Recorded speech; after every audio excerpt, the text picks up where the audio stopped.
everyone. We're ready for our next talk. Thanks for joining us here at the Trident Stage, ETH Denver 2024. I'd like to welcome our next speaker. We've got TJ Connolly. He's a principal engineer at Fireblocks. And the talk today is called Security and Trust Assumptions for Evaluating Non-Custodial Wallet Providers. Thank you, everyone. Welcome. Thank you. So hey, everybody. First thing you should probably notice here, right? Non-custodial in quotation marks. I think that means a lot of different things to a lot of different people. It's a very nuanced subject. And once you start getting into the underlying security models, that can mean a lot of different things, right? Is a wallet truly non-custodial if the wallet provider is able to, eavesdrop on sensitive activity, things like that? So the purpose of this presentation is to, help educate. If you are looking to use non-custodial wallets, maybe you're a Web3 business or a DApp looking to onboard users, this talk can help you ask some of those hard questions to look for, what are the most kind of secure models to do this, and really the most trustworthy as well. So quick about me, that's me, background cybersecurity, specifically kind of in this field around applied cryptography, pen testing and things like that. So first off, why would you as a business want to offer non-custodial wallets? We all know that, you have to onboard users, right? So what are your options to onboard users? Number one, they need a wallet, right? Without a wallet, then it's a Web 2 facade over Web 3 and doesn't really provide any of those benefits of Web 3. So your options are, number one, let them bring their own wallet, right? This requires the user to be a crypto native, have expertise. This may limit the amount of users that you can onboard. Number two is you provision custodial wallets on their behalf. So this is what a lot of exchanges will do, right? You go and you trade on Coinbase or Robinhood. Your crypto is physically sitting on a wallet that those exchanges control, right? It's not your keys, it's not your crypto. This is obviously tons of risks here, right? Counterparty risk, everything along with that. But also as a Web3 business or a DApp trying to onboard users, that is a big regulatory concern as well, because now you have to hold all those users' assets in your custody on your balance sheet and assume all of the risk that entitles, right? We have things like SAB 121 here in the US that really prevents that and kind of makes that impossible for most publicly traded corporations. Good news is hopefully that's changing. But some big challenges with that model as well. And so the third model, which we've seen with embedded wallets and non-custodial wallets, is that user comes to your platform, you provision them a Web3 wallet because they don't have one already, and it allows them, all the benefits of self-custody, and allows them to easily interact and onboard to your application. So again, all of these have trade-offs. Non-custodial wallets, aka embedded wallets, they've seen a recent surge in demand. Really trying to onboard Web 2 users. And one of the things that I think is really overlooked too is if you can control the wallet, which is effectively where all of that user's identity, economic activity occurs, there's a lot of value that you can extract from that, both for the benefit of the user or the benefit of your platform or some hybrid thereof, right? So quote here that I really like is from the Salesforce Web3 lead. He says, the wallet is now the new cookie, right? If I can give a user an identity and track that identity across different boundaries, I can start creating a profile, start doing really interesting things like targeting them with different ads, for better or for worse. And then there's also, direct revenue opportunities. My favorite example is MetaMask. Within MetaMask, you can do native swaps. They're not doing any of that swapping themselves. They're just routing through, Uniswap and other routers. But they've been, because of the ease of use of that swapping capability, they're able to charge about 87 basis points. You compare that to most swaps, which are, 5 to 30 basis points. And they've been able to do that because it's a great user experience, right? And the users are okay paying for that because they can do it all natively within that wallet experience. Oh. So, this is what the current market looks like. You obviously have providers like MetaMask or Ledger, or hardware devices where you bring your own wallet to the DApp or the Web3 business. We have wallet widgets. These are the ones that have definitely gotten the biggest uptick so far because of ease of use and convenience. And then you have the white label wallet SDKs, which is where Fireblocks sits among some of these other players, where you have more bespoke programmability and SDKs to be able to build a more bespoke non-custodial experience. So that being said, right, what is the trust assumption? When you go to a wallet provider or a DApp and they provision you a wallet, you're inheriting a lot of trust assumptions, right? You're inheriting the trust that, hey, that wallet issuer, whether or not the tech provider or the business, they haven't backdoored it, they haven't eavesdropped on any of the sensitive key material, and they can't, maybe censor transactions or things like that. So what we've seen is a lot of issues with this, right? Again, in the race for convenience and ease of onboarding for Web 2, a lot of sacrifices have been made for security and trust. So here are just a couple of examples of that, and I don't want to throw shade at any particular model here. Really, the purpose of this talk is to educate all of us to be able to ask these hard questions. There are going to be businesses where you care more about convenience, right? You care more about onboarding users easily, right? And you want to get to market fast. Totally get that. But understand, what the trade-offs are. So a lot of these wallet widgets, what they use is some form of a magic link. So user comes in to the app, they authenticate, typically a Web 2 authentication, like a social login using your Google credentials or your iCloud credentials, and then the wallet provider produces a one-time link, which then once you click on that one-time link, it does something in the background and a wallet is provisioned. That link itself, I don't agree with this particular headline calling this a vulnerability. It's more of a phishing scenario. Right? There's opportunities for a man in the middle to go and manipulate that magic link or control that magic link prior to you actually clicking on it, such that they can control and own that underlying wallet that's being provisioned. We saw this here with FriendTech. Very similar model, right? There's a magic link. There's some other issues with that, which we'll get into. But same thing, right? There's a supply chain of where that wallet gets provisioned from how it gets accepted and authenticated by the end user, and with that supply chain, there's lots of opportunities for vulnerabilities. The next one down here, this is pretty interesting because on the bottom left, this is not a non-custodial wallet per se. This is just a typical self-custody wallet. This is in the Binance Trust wallet. I don't think it has anything to do with Binance anymore. I think it's its own thing. But typical wallet, it's on your phone.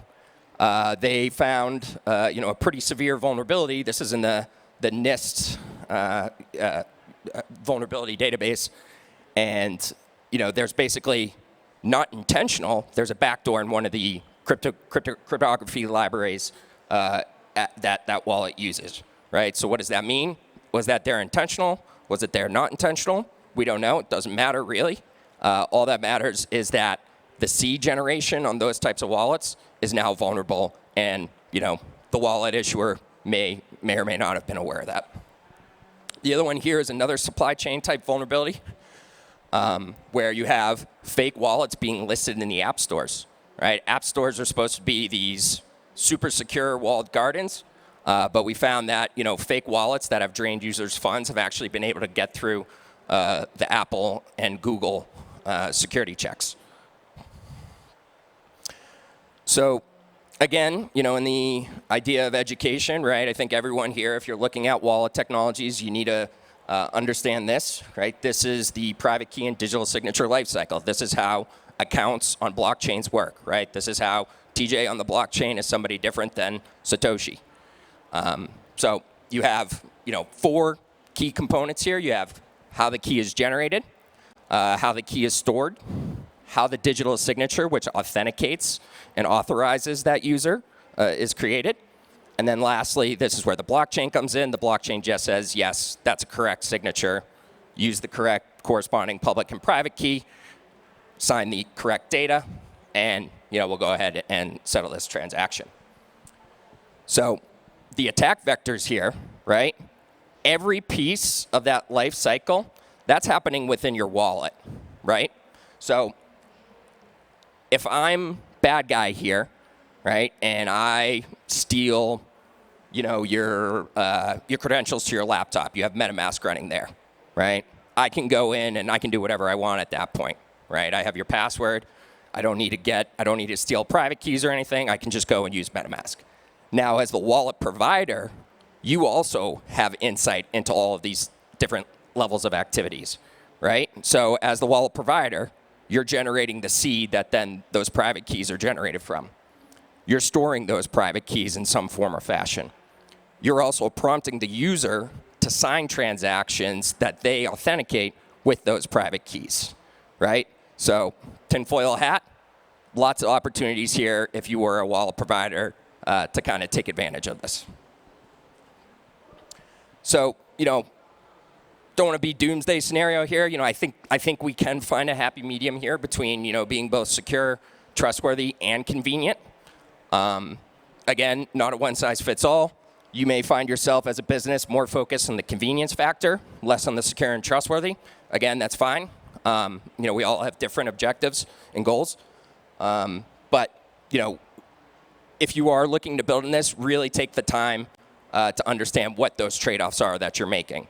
The trustworthy one is tough because in this space, right, if you lose trust as a technology provider, it's very hard for that to come back, right? We've seen this with protocols that have gone hacked, or obviously if a protocol does a rug pull, they're never going to come back from that, right? So trust is super important in this industry. So going back to how should you look at different non-custodial wallet providers? We're big fans, obviously, of multi-party computation. This is what Fireblocks does. We provide MPC-based wallet infrastructure.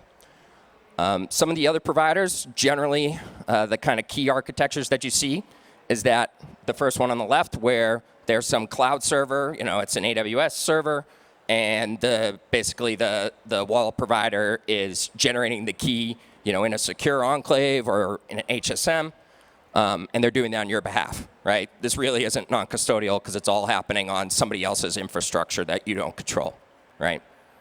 The other one is going to be Shamir secret sharing. By itself, you should kind of look at this with some concern because Shamir secret sharing, if that's all they're using without MPC, then basically what it means is that there's a single private key that gets generated at a single point on a single device.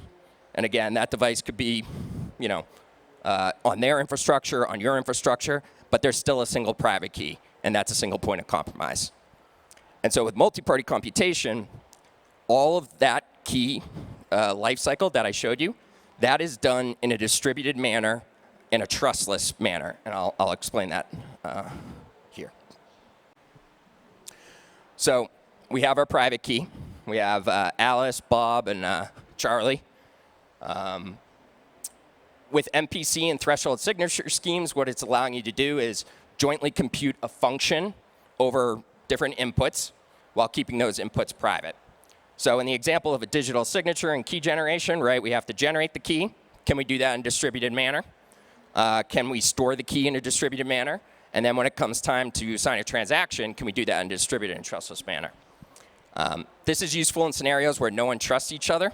So take the example of, okay, I'm a user coming to a Web3 app. You're provisioning me a wallet.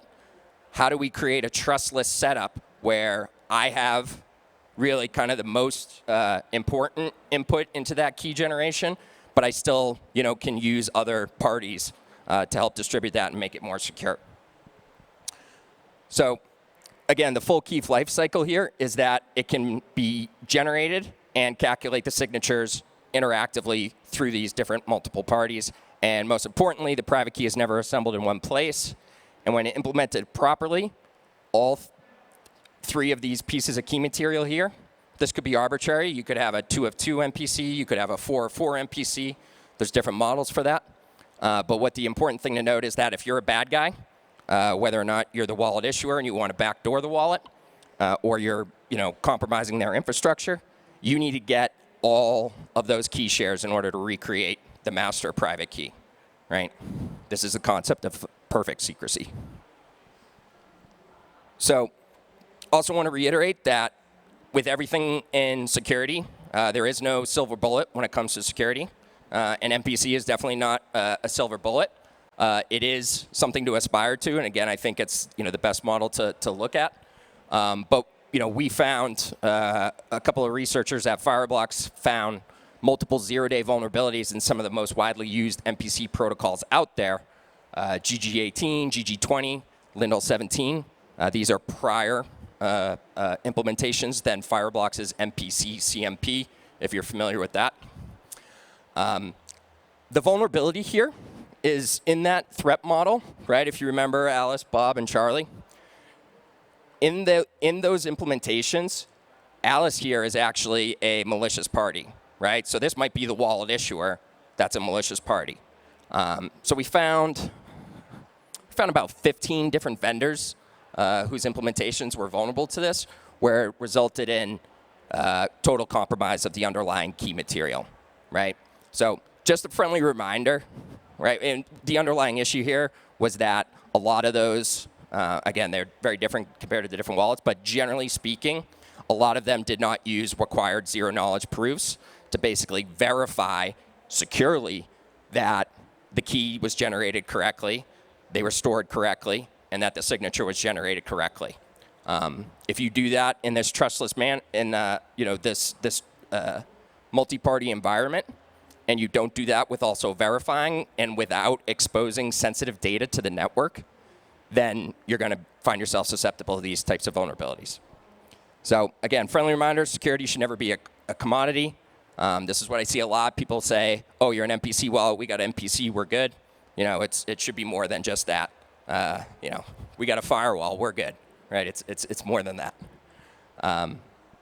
So, partner with security and cryptography experts to help you focus on your core business, right? You're trying to onboard users. You don't want to worry about this. There's resources out there.